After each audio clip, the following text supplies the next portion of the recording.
Привет! С вами снова про кино. Сегодня у нас подборка самых свежих сериалов со всего мира. От солнечной Австралии и мистической Ирландии до суровых аргентинских тюрем и джунглей Амазонки. Вас ждут драмы, триллеры, неожиданные повороты и, конечно, крутые актеры. Так что устраивайтесь поудобнее и поехали! На обзоре свеженький австралийский сериал «Семья по соседству». Ну, знаете, тихий прибрежный поселок. Соседи дружат, шашлыки жарят, дети бегают. В этот райский уголок приезжает таинственная журналистка Изабель. Она пишет статью про новый австралийский Байрон Бэй. И постепенно выясняется, что каждая соседка живет с кучей секретов. У одной кризис в браке, у другой депрессия, у третьей проблемы с самоопределением. В общем, не столько про детектив, сколько про материнство, дружбу и внутренние бури. Тут собрали реально топовый каст. Тереза Палмер, ее мы могли видеть в фильме «Каскадер». Белла Хиткотт, знакома по сериалу части ее. И еще много других знакомых лиц. Сериал стильный, атмосферный, с классной актерской игрой. Если ждете экшен, тут его нет. Здесь разговоры на кухне и психологические качели. Но зато картинка шикарная. Короче, добро пожаловать в австралийский тупичок, где за аккуратными газонами прячутся очень неаккуратные тайны. Также сегодня у нас на обзоре свеженький ирландский сериал под названием «Ирландская кровь». Главная героиня – Фиона Шарп, адвокат из Лос-Анджелеса. Такой себе гибрид невесты Шрека и японской электроники. Ее отец исчез, когда ей было 10 лет. И вот спустя 30 лет приходит странное сообщение, и она летит в Ирландию. Там начинается настоящая каша из семейных тайн, загадок и, конечно же, драмы. Кто тут играет? Алисия Сильверстоун. Помните «Бестолковье»? Теперь она взрослая, серьезная и тащит сериал на себе. А еще есть Венди Крюсон, Симоне Кирби и даже Рут Кот из «Падения дома Ашеров».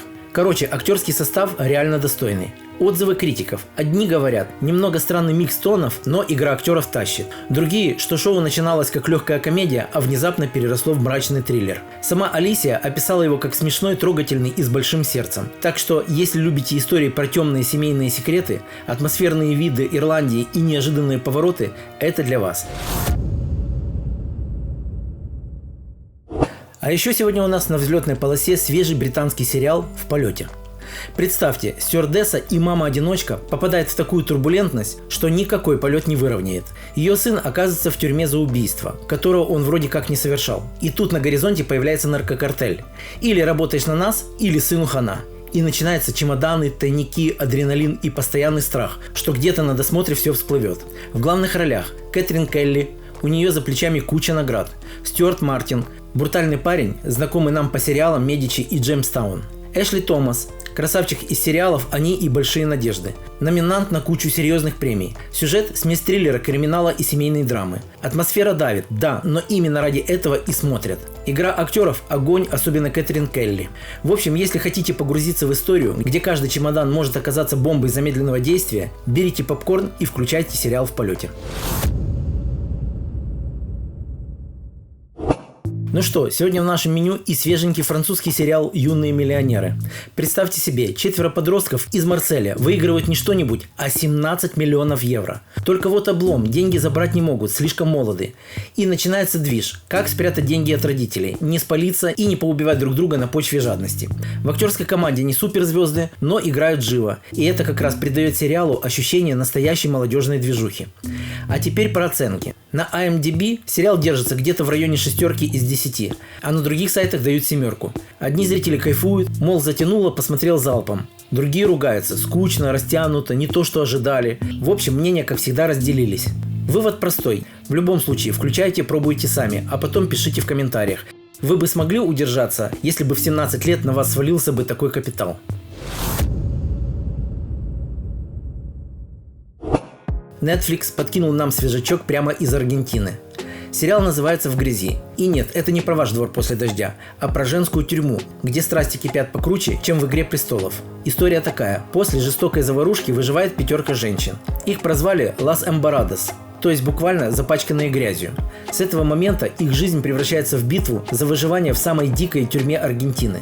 Тут у нас и мафиозные разборки, и бандитские союзы, и начальство, которое явно играет в свои игры. Теперь про актрис. Анна Гарибальди. Фанаты сериала «Маргинал» уже ее знают. Валентина Сенере. Та самая красотка из «Элиты». И еще есть дебютант. Поп-звезда Мария Бассера впервые вышла на экран. И смотрится круто. Критики говорят, игра актеров отличная, атмосфера мощная. Итог. Если вам нравится, когда в кадре кипят женские страсти, а каждая серия – это смесь адреналина, драмы и грязи, этот сериал точно для вас. Так что запасаемся попкорном и смотрим. У нас на руках есть и свежий триллер «Срыв». И сразу скажу, тут все намешано. Тайны, криминал, эмоции, музыка и, конечно, любовь. Главная героиня – пианистка Миранда. Красивая, талантливая, но с большим вопросом в душе. Кто она на самом деле? Чтобы найти ответ, она едет в Мексику. И там ее затягивает история, где криминальные сети, двойная игра и каждая ошибка может стоить жизни. Кто в главных ролях? Мартина Штосель, та самая Виолетта из Диснея. Хорсе Лопес. Если смотрите сериал «Элита», то узнаете его. Мартин Барба, мексиканская звезда сериалов. На старте у сериала 5,9 из 10 на MDB. Но народ только втягивается. Первые отклики такие. Уже в начале мурашки пошли. Также в отзывах отмечают крутой финал. Так что зрители уже зацепились. И похоже, дальше будет жарче. Вывод. Если вы любите драмы с интригами, где есть и криминал, и страсти, «Срыв» вам точно зайдет. Disney Plus и Hulu тоже не остались в стороне и подкинули нам запутанную историю Аманды Нокс. Давайте кратко разберемся, что за сюжет, кто там играет и какие отзывы уже есть, и вообще стоит ли тратить время. Итак, сюжет. Студентка-обменница приезжает в Италию. Мечтает о приключениях, но внезапно оказывается в центре громкого уголовного дела. Скандал, СМИ, тюрьма, суд – полный набор. Сериал показывает, как девушка пытается доказать свою невиновность и выжить под прессом медиа и системы. Главная звезда актерской команды – Грейс Ван Паттен. Вы точно видели ее в сериалах «9 совсем незнакомых людей» и «Соври мне». В целом каст собрали мощный. Смесь американских и итальянских актеров. История основана на реальных событиях. Отзывы смешанные, но интерес к сериалу огромный. Интересный момент. Аманда Нокс сама выступила продюсером, а вместе с ней Моника Левински. Да-да, та, которая не держала рот закрытым, когда работала в Белом доме. Так что проект точно не случайный. На Netflix подъехала еще одна свежая новинка. Бразильский мини-сериал «Реки судьбы». В центре истории похищение молодой девушки. На ее поиски отправляются два совершенно разных персонажа. Речной пират и мать, которая готова свернуть горы. Дальше Амазония, опасности, драма и куча напряженных моментов. Серии всего 4, так что растягивать удовольствие не придется. Здесь в главных ролях Доmitilla Каттетти, Марлей де Сотто и Лукас Гальвино. И хотя пока их имена не у всех на слуху, зато за проектом стоят тяжеловесы. Сценарий написал Браулио Монтавани. Это тот, который работал над легендарным «Городом Бога». IMDb пока дает около 6,2 из 10. Вроде средне, но зрители отмечают атмосферу, реализм и напряженность. В общем, сериал не для расслабона под пиво, а для тех, кто хочет залипнуть в суровую историю. «Реки судьбы» – это смесь криминала, драмы и амазонских джунглей. Снято крепко, смотрится залпом. Атмосфера давит как влажность в тропиках. Если любите жесткие истории про преступность и выживание, смело добавляйте в список. Ну что, вот такие сериалы нас ждут. Одни для души, другие для нервов, а некоторые, чтобы просто залипнуть на вечер. Пиши в комментах, что уже добавил в список, а что сразу мимо кассы. Поддержи канал лайком, жми подписку и не пропусти новые обзоры. С вами был Про Кино. Всем пока-пока, услышимся!